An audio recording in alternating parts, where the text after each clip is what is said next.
Electric brush वापरणं योग्य आहे की अयोग्य आहे? खूप रेकमेंड करेन मी इलेक्ट्रिक ब्रश वापरणं. मी पर्सनलीही इलेक्ट्रिक ब्रश वापरते आहे अनेक वर्ष.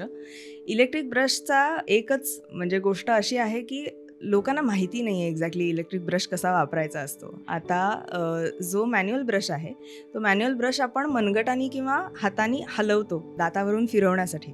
इलेक्ट्रिक ब्रशला आतून अल्ट्रासॉनिक व्हायब्रेशन्स प्रोव्हाइड केलेले असतात, ऑसिलेट होतात त्याच्या ब्रिसल्स. सो त्याच्यासाठी आपल्याला तो दातावरनं फिरवणं अपेक्षित नाही आहे. तो एके ठिकाणी ठेवायचा आहे आणि पूर्ण सरफेसवरनं तो आपल्याला युनिफॉर्मली फिरवायचा असतो. ओके.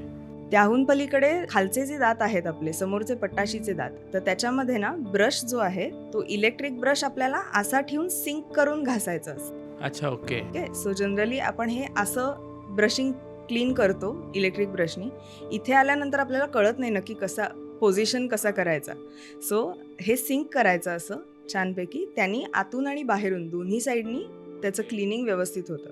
सो त्याच्यामध्ये वेगवेगळ्या इंटेन्सिटीज आहेत, वेगवेगळे ब्रँड्स आहेत. तर त्यातले मीडियम इंटेन्सिटी असलेले जे टूथब्रशेस आहेत ते डेफिनेटली यूज करू शकतो.